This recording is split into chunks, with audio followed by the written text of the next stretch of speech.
Wassalatu wassalamu ala ashrafil anbiya'i wal mursalin wa ala alihi wa ashabihi ajma'in. Asyhadu an la ilaha illallah wa asyhadu anna Muhammadan abduhu wa rasuluh. Amma ba'd. A'udzu billahi minasy syaithanir rajim. Bismillahirrahmanirrahim. Ya ayyuhalladzina amanu taqullaha haqqa tuqatih wa la tamutunna illa wa antum muslimun. Amma ba'd. Alhamdulillah, hadirin sekalian, kita masih diberikan oleh Allah kesempatan. Berapa banyak saudara-saudara kita, tetangga kita yang tahun lalu masih bersama kita melaksanakan Ramadan, sekarang sudah tidak bisa lagi bersama kita. Dan alhamdulillah kita masih diberikan oleh Allah kesempatan untuk masuk ke dalam bulan ini, bulan yang penuh maghfirah, bulan yang pahalanya itu digandakan, dan bulan di mana pada bulan tersebut ada satu malam yang mana lebih baik daripada 1000 bulan. Maka bersemangat-semangatlah kita, menyemangati diri, menyemangati keluarga, menyemangati teman, supaya besok kelak ya, kita bisa reuni di surga. Amin ya rabbal alamin. Kemudian yang kedua, salawat serta salam kepada Nabi besar Muhammad sallallahu alaihi wasallam. Beliaulah contoh bagi kita, panutan kita, yang kita kasihi. Manusia yang paling kita sayangi dan paling kita kasihi, paling kita cintai adalah Rasulullah sallallahu alaihi wasallam. Bahkan ada suatu kisah di mana seorang sahabat, Ikrimah bin Abi Jahal, bapaknya Abu Jahal, dedengkote kafir Quraisy, anaknya Ikrimah menjadi sahabat Rasulullah SAW. Bahkan anaknya ini, Ikrimah ini, pernah dikarenakan bapaknya ini berlaku kurang ajar kepada Nabi Muhammad SAW, beliau minta izin, wahai Rasulullah, izinkan saya untuk memukul leher bapak saya pakai pedang. Ya, inilah arti keimanan. Apabila seseorang itu sudah beriman, maka siapapun selain dari Nabi Muhammad itu adalah dilihat dari akidah. Kalau sesama muslim sudah menjadi saudara, dulunya kafir, dulunya memusuhi, terserah. Pokoknya kalau sudah masuk Islam, sudah jadi saudara. Ini. Tetapi kalau sudah menjadi musuh berseberangan, ini kafir, tidak mempercayai Nabi Muhammad SAW, meskipun saudara sendiri, maka ya berada di kubu yang berlawan. Nah, hadirin sekalian, itulah kekuatan ini. Maka dengan siang Ramadan ini, hadirin sekalian, dengan siang Ramadan ini, kita ini sebenarnya sedang berlatih meningkatkan kekuatan iman kita, meningkatkan kekuatan iman kita. Bagaimana tidak? Coba jenengan, ketika siang ini, ketika puasa ini tadi, yang menghalangi jenengan ketika wudhu terus nyeruput banyu dilek, siapa? Tidak ada. Jenengan wudhu moro-moro kamu terus dilek, yang menghalangi siapa? Tidak ada. Gini, ketika siang hari ini umpamanya jenengan pergi ke kota sebelah, tidak ada yang kenal jenengan mandek nang warung kopi, terus ngombe kopi, ngerokok. Sing menghalangi jenengan untuk itu siapa? Tidak ada. Apakah pasangan jenengan, suami jenengan atau istri jenengan moro-moro ngamuk, wih gak poso, ataukah malaikat Jibril langsung turun? Gak boleh. Enggak kan gitu. Apakah ketika jenengan mokel tiba-tiba ada petir yang berjenengan jebret? Yang menghalangi kita hanyalah apa? Keyakinan kita bahwasanya perintah Allah untuk melaksanakan siang Ramadan adalah wajib adanya. Hanya itu yang menghalangi kita untuk mokel itu. Nah, dengan hanya keyakinan itu kita mampu untuk menahan diri. Maksudnya adalah untuk melatih kekuatan iman kita. Gini kan?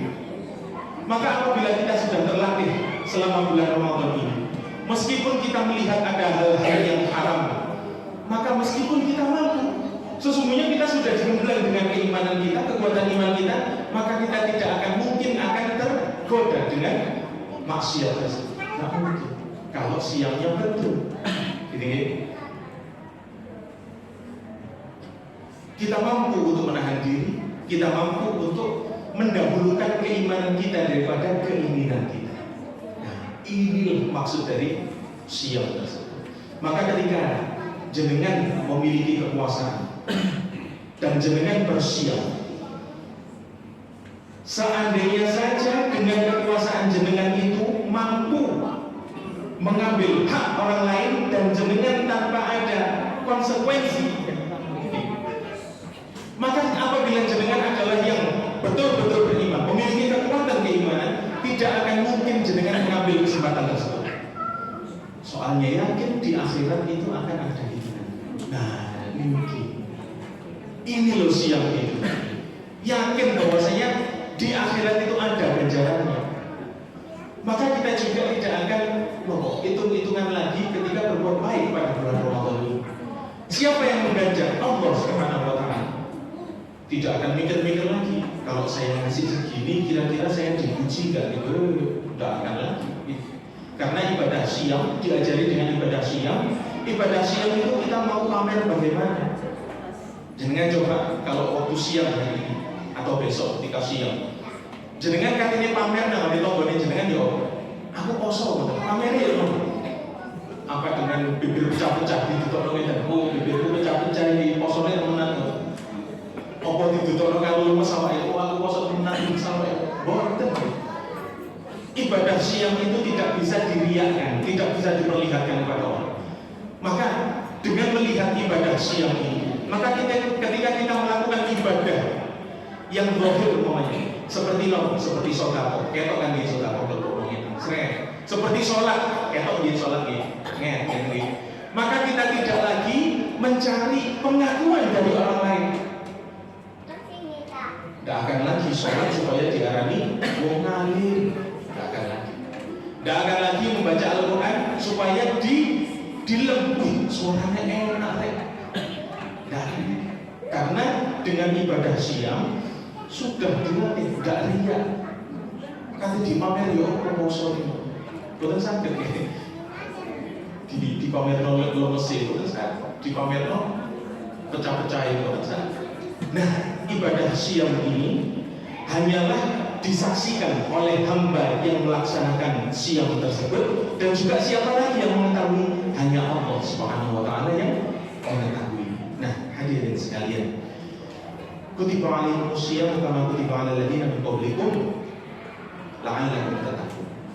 Maksudnya supaya bertakwa. Bertakwa itu bagaimana? Merasa dilihat oleh Allah Subhanahu wa Ta'ala. Ketika melaksanakan ibadah siang, merasa dilihat oleh Allah, maka akhirnya siamnya dilaksanakan dengan penuh kesabaran. Dan ketika berbuka, merasa selalu dilihat Allah, maka berbuka dengan penuh rasa syukur. Maka ketika beribadah siang dilaksanakan dengan penuh kesabaran, tidak mengeluh, tidak mencari alasan supaya mokel, gitu. Aduh lore, aku mokel gak usah. Tak mencari-cari alasan untuk bisa mokel, karena dilaksanakan dengan penuh kesabaran dan penuh keyakinan akan mendapatkan ganjarannya di akhirat kelak. Begitu pula ketika berbuka, karena merasa dilihat oleh Allah, maka muncullah perasaan berbuka dengan syukur. Jadi bukan ini buatan balas dendam ya, buka balas dendam. Awan ini ketok, kole, ingin kole, sore ini ketok. Es buah ditumbas, begini es tapi campur ditumbas, wah di malam ketika terawih bukan sakit sujud, bukan yang jantung, bukan dengan ketika berbuka karena merasa dilihat oleh Allah SWT, berbuka dilaksanakan dengan penuh kesyukuran, maka tidaklah dilakukan dengan balas dendam. Berbuka dilaksanakan dengan penuh kesyukuran. Alhamdulillah, alhamdulillah. 3 kurma, air 1 gelas, habis itu sholat maghrib, jenengan semaput, keluar, bor, gitu. Begitu azan, 1 gelas air putih, 3 butir kurma, kemudian sholat sunnah, menunggu sholat maghrib, kemudian sholat maghrib, setelah sholat maghrib, jenengan bisa makan lagi masih, gitu. Cukup. Bahkan setelah sholat maghrib itu, ketika jenengan makan itu sudah dalam keadaan kenyang, insya Allah. Okay. Sudah kenyang, makannya tidak akan berlebihan.